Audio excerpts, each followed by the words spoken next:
نعوذ بالله من الشيطان الرجيم. بسم الله الرحمن الرحيم. السلام عليكم ورحمة الله وبركاته. الحمد لله رب العالمين. الصلاة والسلام على أشرف الأنبياء والمرسلين نبينا محمد وعلى آله وصحبه أجمعين. أشهد أن لا إله إلا الله وحده لا شريك له، وأشهد أن محمدا عبده ورسوله الذي لا نبي بعده. قال الله تعالى في القرآن الكريم: أعوذ بالله من الشيطان الرجيم. يا أيها الذين آمنوا اتقوا الله حق تقاته اتقوا الله حق تقاته ولا تموتن إلا وأنتم مسلمون.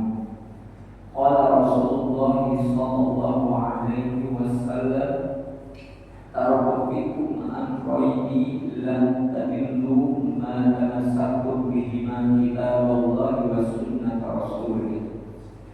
الحمد لله رب العالمين. رضيت بالله ربا وبالإسلام دينا وبمحمد نبيا ورسولا.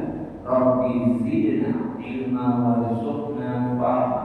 اللهم إنا أسألك علما نافعا ورزقا طيبا وعملا متقبلا. الحمد لله رب العالمين.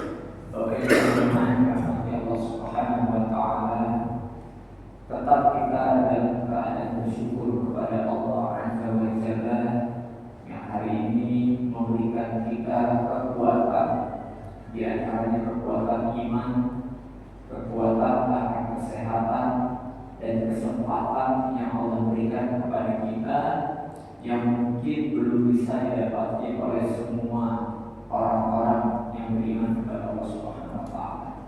Setidaknya kita tetap berprasangka baik. Boleh jadi jamaah yang lain ini punya kesibukan yang tidak bisa dihindari, sehingga dengan kesibukan itu belum sempat untuk hadir. Kita berdoa kepada Allah Subhanahu wa Ta'ala, kiranya Allah memudahkan segala urusan daripada teman-teman jamaah yang belum berkesempatan hadir pada kesempatan yang berbahagia ini. Sebelumnya mungkin pernah disampaikan bahkan berkali-kali tentang keutamaan daripada majelis ilmu, yang mana majelis ilmu ini nantinya akan memberikan sakinah atau ketenangan jiwa. Begitu pula dalam majelis ilmu, Allah menurunkan malaikatnya untuk menuruni para majelis atau para jamaah yang bermajelis untuk bersolawat kepada jamaah yang bermajelis tersebut. Selanjutnya Allah juga memberikan yang namanya rahmat, kasih sayang yang Allah berikan, di antaranya adalah jaminan terhapusnya dosa-dosa ketika mengikuti pengajian atau majelis ta'lim. Dan Allah juga menjanjikan surga bagi siapa saja yang mau menyempatkan diri untuk bermajelis ta'lim. Dan yang terakhir adalah Allah membanggakan hamba yang bermajelis ta'lim di hadapan para malaikat. Inilah keutamaan yang diriwayatkan dalam hadis riwayat Imam Muslim dan Abu Dawud. Bapak Ibu dan jamaah yang dirahmati Allah Subhanahu wa Ta'ala, pada kesempatan kali ini izinkan saya untuk mengingatkan kita tentang risalah agama, yaitu mengenai perkara seputar masbuk dan sholat berjamaah kepada sholat sendirian atau munfarid. Pertanyaan sebelumnya begini: loh, kok beda judulnya dengan yang diiklankan sebelumnya, yaitu tentang tahsin Al-Quran? Pertama alasannya adalah saya belum menyiapkan materi secara maksimal tentang tahsin Al-Quran. Artinya masih ada proses yang harus dilalui lagi untuk merampungkan materinya supaya terkesan tidak terlalu bertele-tele, tetapi juga ringkas dan juga mudah dipahami. Nah, itu yang belum saya dapatkan. Yang kedua, alasannya juga yang paling kuat adalah yang mau disampaikan materi tafsir ini jamaahnya banyak yang hadir, apalagi jamaahnya yang bisa dibilang sudah terbiasa menjadi imam. Jadi artinya ini berkaitan dengan sholat, bacaannya dengan sholat maksudnya. Jadi jamaah yang diharapkan untuk hadir supaya bisa berdiskusi tentang tafsir Al-Quran ternyata belum bisa hadir subuh ini. Memang begitu Pak, resikonya kalau subuh itu dia kemungkinan kurang dari sebelumnya. Kalau kita mau Sabtu itu kan rame gitu. Nah, mungkin itu kesempatannya memang orang belum kerja. Tapi kalau subuh ini kan mungkin ada orang yang melanjutkan aktivitas, bahkan mungkin ada yang kembali ngantuk mungkin karena kurang sehat atau mungkin lelah semalam bekerja, boleh jadi. Jadi oleh sebab yang alasan dua tadi, itu yang menjadikan alasan bagi saya untuk menunda materi tentang tafsir Al-Quran untuk disampaikan. Nah, ini saya bawakan materinya tadi sebagaimana saya sampaikan, perkara seputar masbuk dan sholat berjamaah kepada orang yang sholat sendirian atau munfarid bahasanya. Ini ringkas saja Bapak. Poin pertama saya mau sampaikan dulu, yaitu tentang firman Allah di dalam Quran surah An-Nisa di ayat 103. Di ayat 103. A'udzu billahi minasyaitonir rajim. Inna sholawata kanat 'alal mu'minina kitaban mawquta. Yang artinya sesungguhnya sholat itu adalah fardu yang ditentukan waktunya atas orang-orang yang beriman. Jadi Allah jelas menyampaikan seruan ini untuk orang yang beriman.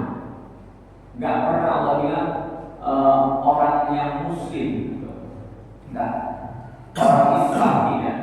Karena kalau orang yang beriman ini benar dia cara beragama Islamnya. Jadi Allah menegaskan dalam ayat ini bahwa sesungguhnya sholat itu adalah fardu yang ditentukan waktunya atas orang-orang beriman. Adapun pertanda masuknya waktu sholat, maksudnya sholat fardu, yaitu dengan kumandang azan. Nah, ini adalah pertanda masuknya waktu di awal sholat atau awal waktu sholat. Jadi misalkan ada orang yang melaksanakan sholat yang tertunda, tidak ada salah. Kalau tertundanya alasannya karena uzur, karena ada halangan yang membuat dia tidak bisa melakukan sholat berjamaah di masjid atau melakukan sholat berjamaah di masjid dan terlambat, nah itu dia, itu tidak ada salah.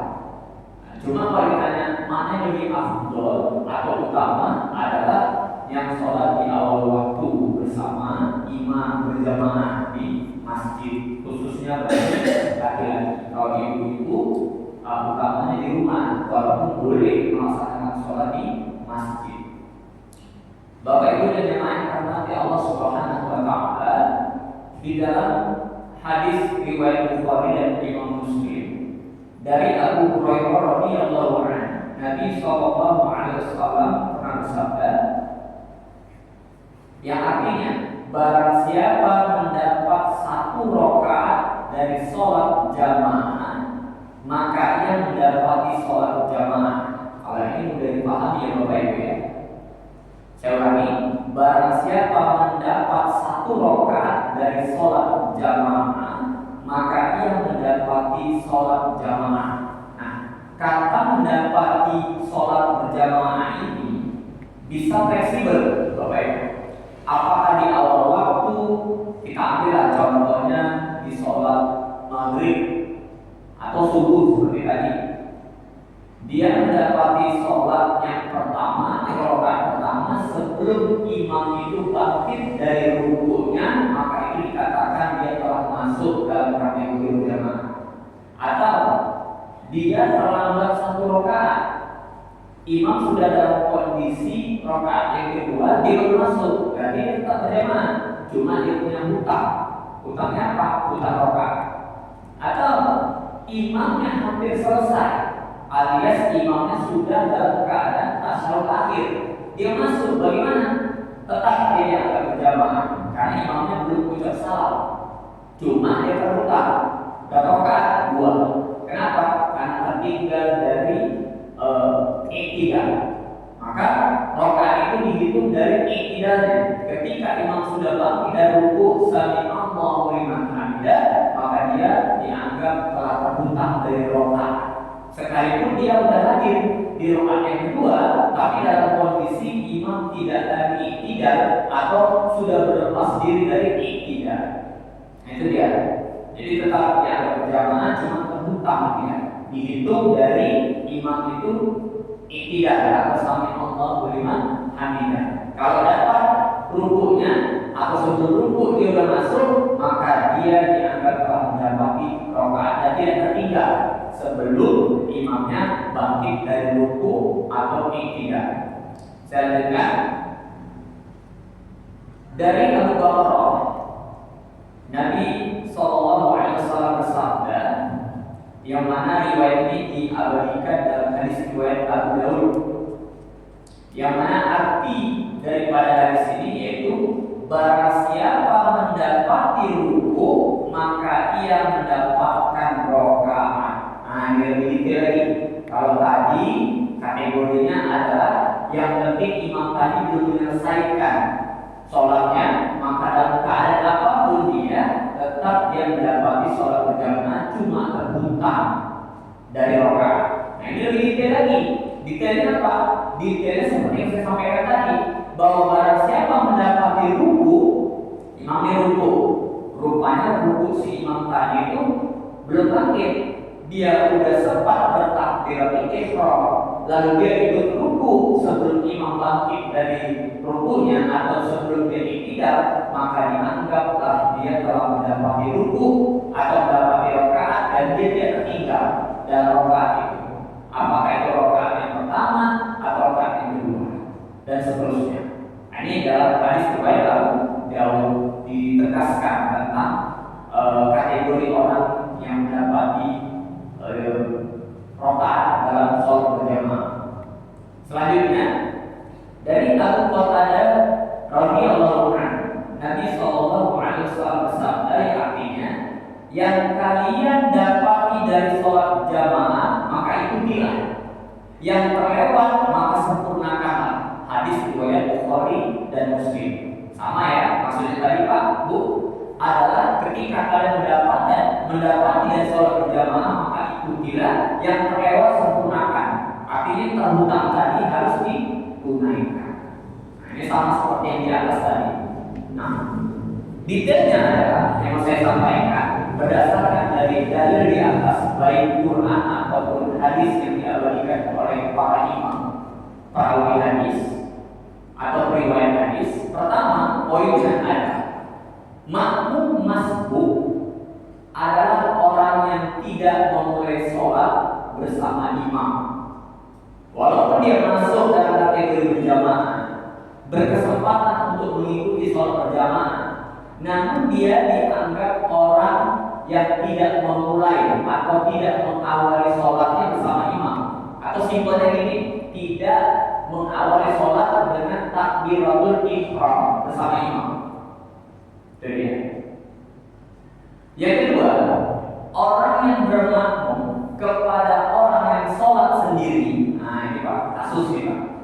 Tapi kayaknya Pak Bu, saya perhatikan kayaknya nggak ada kayak begini. Rata-rata kalaupun terlambat ikuti imam yang utama. Belum pernah saya lihat di sini khususnya, tapi kemarin ada di sini khususnya belum pernah saya lihat itu ada orang sholat sendiri tiba-tiba masuk orang menepuk atau memberikan tanda dia berjamaah, itu belum pernah saya lihat secara langsung. Entahlah kalau memang kejadian tertangkap kamera ya, Allah. Yang mau saya sampaikan adalah bagaimana cara penyelesaiannya dan bagaimana cara untuk mengatasinya. Saya lanjutkan. Maka orang yang sholat sendiri otomatis menjadi imam. Nanti kan ada istilahnya gini,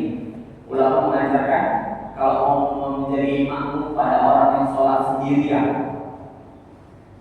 Beri tanda, apakah kamu langsung berdiri di sampingnya lalu bertakbir, atau takut nanti dia nggak tahu kalau itu kode berjamaah yang paling lazim di kita ini adalah ditempuh. Cuma cara menempuhnya pun jangan salah. Yang betul itu adalah kita takbiratul ihram dulu, Allahu Akbar, lalu tempuh pelan. Nah itu jadi kasih tanda tentunya. Walaupun tidak harus menempuh, nggak harus menempuh, cuma ada yang nggak paham, yang dia kurang paham, dia nggak tahu apakah sholat berjamaah atau tidak ya. Nah dia mau sholat sendiri atau bagaimana gitu. Katakan kita semuanya awam, maka alangkah lebih baik kalau mau menjadikan orang-orang yang sholat sendiri itu untuk jadi imam, maka takbiratul ihram dulu di sampingnya, lalu baru dia sholat. Jadi biar tahu ya. Nah, sehingga imam tadi kalau jamaah tadi yang otomatis jadi imam tadi, kalau dalam keadaan maghrib, isya atau subuh, dia harus mengeraskan suaranya. Kalau dia memulai sholatnya itu dalam keadaan munfarid atau sendirian, bukan nyambung ke imam tadi, Bapak Ibu ya, enggak. Bukan nyambung ke imam tadi dia, bukan berarti dia masuk terus dia tunaikan 1 rakaat atau 2 rakaat yang tertinggal, terus tiba-tiba dia jadi imam, udah jadi imam terus dia meraskan suara, tidak. Ini bercerita tentang poin orang yang sengaja sholat sendirian. Itu dia. Jadi kalau orang-orang yang sholat sendirian itu dia sendiri, dia bisa otomatis jadi imam kalau diberikan kode oleh jamaah yang berdiri sampingnya atau yang mundur sedikit daripadanya. Selanjutnya poin ketiga, orang yang bermakmum kepada orang yang masbuk, maka orang yang masbuk sebelumnya tidak perlu mengeraskan bacaan sebab ia sudah bermasbuk kepada imam yang sempurna. Nah ini masalah yang saya sampaikan tadi. Kalau tadi adalah orang yang sengaja sholat sendiri dari awal, ada orang yang sebetulnya dia sholat berjamaah sama imam, cuma dia termuntah 1 atau 2 rakaat. Jadi dia menunaikan sholat itu, tiba-tiba masuk jamaah, nyambung, memberikan kode kepada dia untuk kalau jadi imam.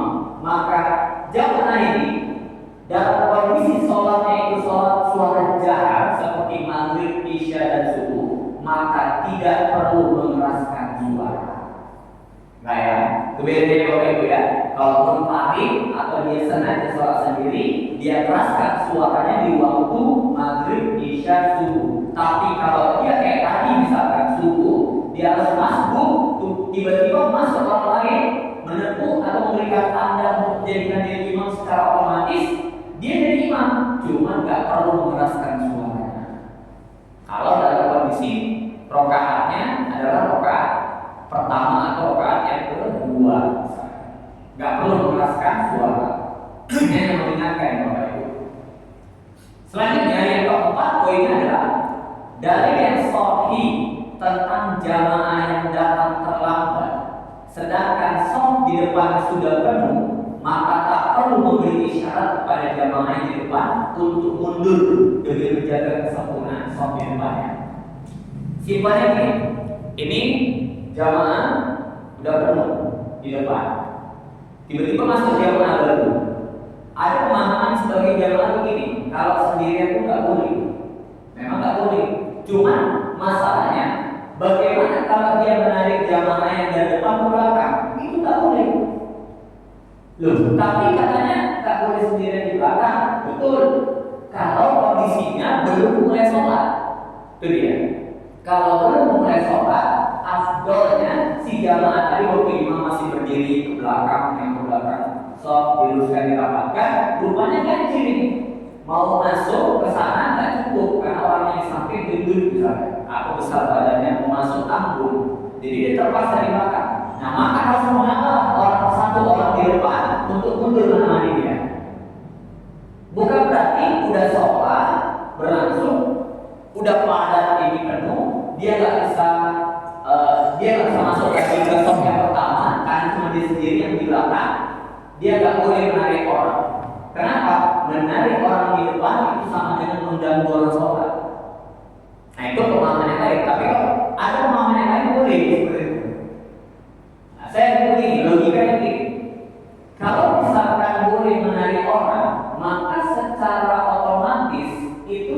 sholatnya terganggu.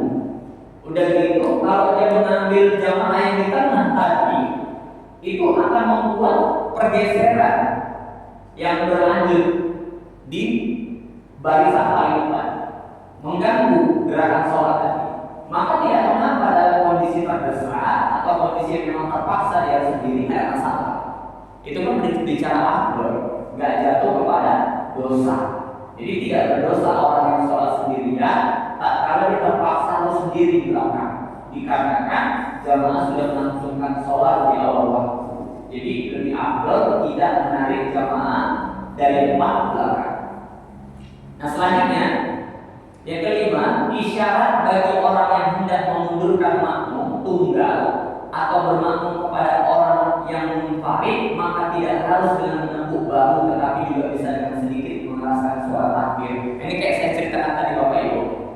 Jadi ada orang berdua mau berjamaah ini, dia terlambat sholat bersama jamaah lainnya di awal waktu bersama imam. Kenapa?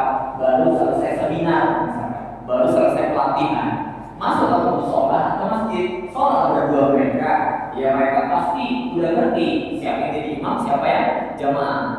Begitu mereka melangsungkan sholat, katakan mereka ini berdampingan, dan tiba-tiba ada jamaah yang lain itu masuk tanpa disadari, ternyata ada orang yang belum sholat juga, jadi dia mau masuk. Maka jamaah tadi, jadi imam itu berdiri di posisi sebelah kiri, jamaahnya tadi satu orang berdiri di sebelah kanan. Sehingga kalau ada orang yang masuk, dia cukup memberikan kuli takbir atau memberikan tanda tepukan sedikit, lalu yang sebelah kanan tadi otomatis mundur. Gitu ya. Jadi jamaah yang baru datang tadi, yang nomor 2 tadi, berdiri tepat di belakang imam, sehingga dia tidak menghalangi atau tidak menghalangi mundurnya jamaah yang di sebelah kanan, yang memang statusnya adalah jamaah, bukan imam. Itu dia. Jadi itu dia kondisinya. Yang keenam, posisi jamaah yang bermakmum kepada orang yang sholat sendirian atau berdua tadi boleh sejajar menurut mazhab Maliki dan boleh mundur sedikit menurut mazhab Imam Syafi'i. Kenapa ini saya sampaikan? Supaya menengahi masalah mana yang paling afdol, apakah pas di samping imam atau mundur sedikit. Dua-dua boleh. Dua-dua boleh. Ini pernah kejadian dalam suatu riwayat Ibnu Abbas ini sholat berdampingan dengan Nabi Muhammad SAW. Tapi bukan sholat fardu, sholat sunnah. Kalau saya tidak salah ingat ini sholat tahajud. Beliau berdiri di samping, lalu berdiri di samping kiri, lalu Nabi itu memegang kepala Ibnu Mas'ud untuk mengarahkan ke sebelah kanan. Nah, ini jadi dalil bahwasanya kalau jamaah bersama imam, imam yang satu, lalu jamaahnya cuma satu, dia nggak boleh sebelah kiri, tapi sebelah kanan. Ini dalilnya ketika Nabi menggeser Ibnu Mas'ud ke sebelah kanan. Pas di samping Nabi, tiba-tiba Ibnu Mas'ud itu dalam kisahnya mundur sedikit. Kenapa? Karena merasa nggak pantas sejajar dengan Nabi, apalagi dia dalam keadaan bermakmum atau dalam keadaan kondisi itu jamaah. Nah ini boleh. Jadi kalau ada Imam Malik di samping boleh, Imam Syafi'i di belakang sedikit, nggak jauh kali, sedikit aja mundurnya boleh. Untuk apa? Untuk membedakan mana yang jamaah, mana yang imam. Walaupun kita udah tahu yang sebelah kiri pasti imam, yang sebelah kanan pasti jamaah. Yang terakhir, yang ketujuh, boleh bermakmum kepada seseorang yang melaksanakan sholat sunnah sementara makmumnya berniat sholat fardu. Ulama sepakat bahwasanya kalau ada orang yang sholat ini dia saya ulangi, kalau dia sholat itu melaksanakan sholat sunnah, misalkan sholat sunnah duha atau sholat sunnah ba'diyah maghrib, tiba-tiba ada orang masuk, dia minta tolong untuk kau jadi imamnya dalam keadaan niatnya itu adalah sholat sunnah ba'diyah maghrib, tapi aku berniat untuk berjamaah. Saya awalnya heran, kok bisa kayak gitu kan? Niatnya beda. Ternyata boleh.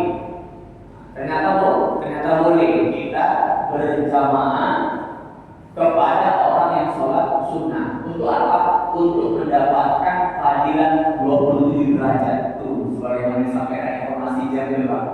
Orang yang sholat berjamaah ternyata mendapat keutamaan 27 derajat daripada sholat sendirian. Sampai pernah diceritakan dalam satu riwayat, sahabat ini rela mengeluarkan hartanya demi membayar orang yang mau memimpin dia sholat, walaupun sholat seorang hamba tadi atau seorang jamaah tadi itu daripada sholat sunnah. Dia mau membayarnya demi apa? Mendapatkan fadilah berjamaah. Luar biasanya Pak kalau sholat berjamaah. Maka insya Allah kita bisa diberikan kekuatan oleh Allah Subhanahu Wa Taala dimanapun kita berada tetap bisa mendapatkan sholat berjamaah kecuali dalam keadaan mundur terhalang, misalkan sakit atau hujan atau dalam kondisi mati listrik, nggak bisa keluar atau nggak bisa ngapa-ngapain kecuali cuma di rumah misalkan, maka bolehlah kita nggak berjamaah di masjid atau bahkan sholat sendirian di rumah. Wallahu a'lam. Demikian Pak Bu. Mungkin setelah ini kita bisa bertanya jawab.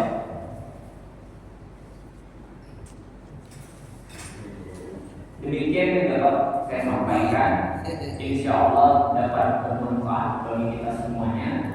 Mohon maaf atas segala kekurangan. Kepada Allah saya mohon ampun. Nasrul Allah wa faqul murid wa basyiril mu'minin wa fastabiqul khairat. Kita tutup dengan doa kafaratul majlis. Subhanallahumma wa bihamdika asyhadu an la ilaha illa anta astaghfiruka wa atubu ilaik. Walhamdulillahi rabbil alamin.